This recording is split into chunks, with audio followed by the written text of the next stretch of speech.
भगवद गीता अध्याय 11 विश्वरूप दर्शन योग।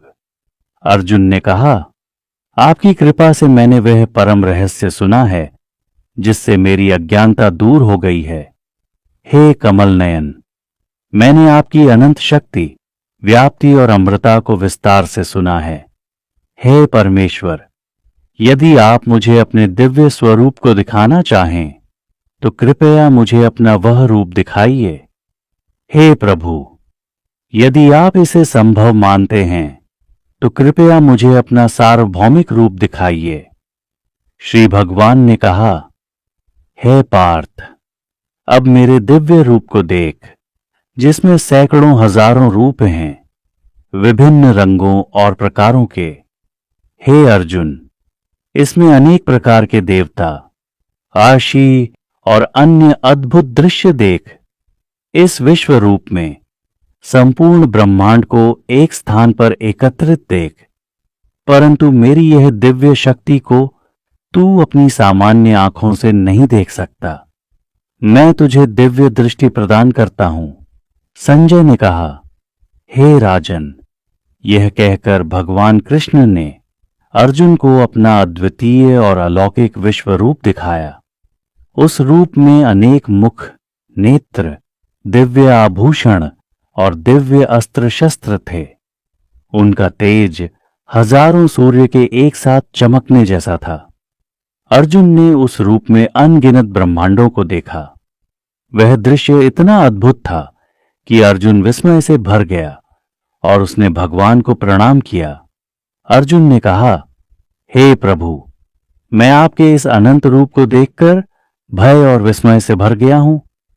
हे भगवान, मैं आपके शरीर में सभी देवताओं, आर्षियों और ब्रह्मा को देख रहा हूं। हे भगवान, आपके अनगिनत मुख, भुजाएं, नेत्र और रूप देखकर मैं अभिभूत हूं। मैं आपके तेज को देखकर यह अनुभव करता हूं कि आप अनंत हो। आप सभी दिशाओं से व्याप्त हैं। हे महान प्रभु, मैं आपकी असीम शक्तियों को देखकर नत हूं।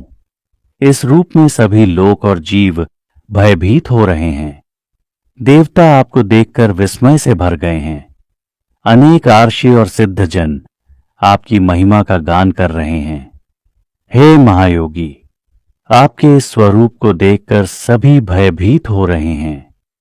हे महात्मा, आपके असीम रूप को देखकर मेरी आत्मा भी भयभीत है। हे देव, कृपया अपनी कृपा दिखाइए और मुझे शांत कीजिए।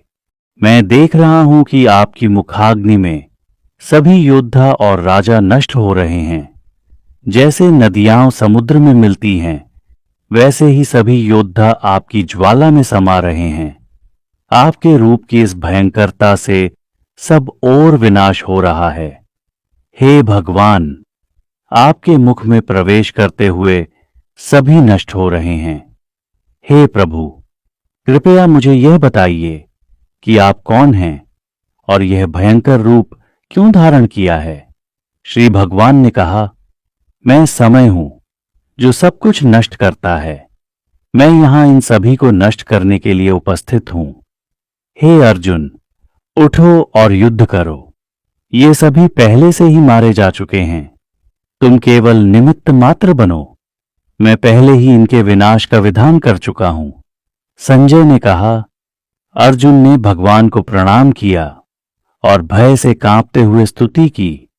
अर्जुन ने कहा, हे महान प्रभु, आपके इस स्वरूप को देखकर सभी भयभीत हो गए हैं।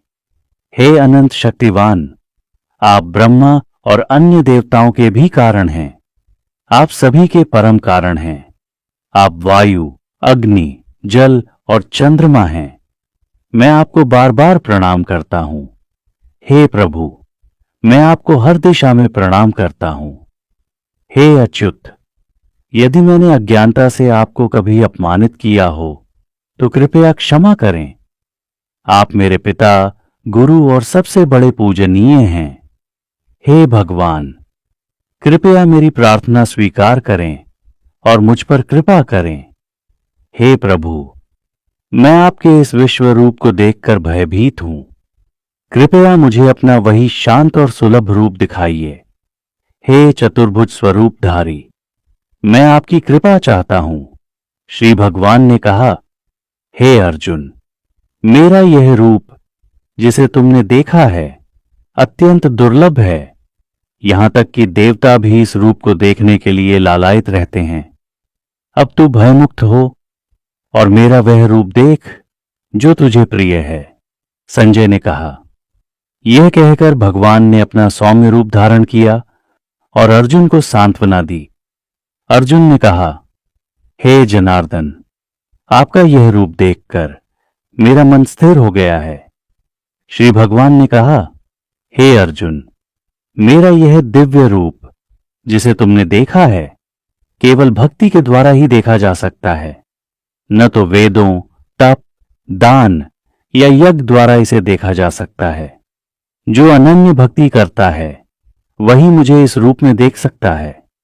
हे अर्जुन, जो मेरा भक्त है मुझ में लीन रहता है और सभी कर्मों को मुझे अर्पित करता है, वह मुझे प्राप्त करता है। यह अध्याय भगवान के विश्व रूप के दर्शन का वर्णन करता है, जो उनकी सर्वव्यापकता और शक्ति का परिचायक है।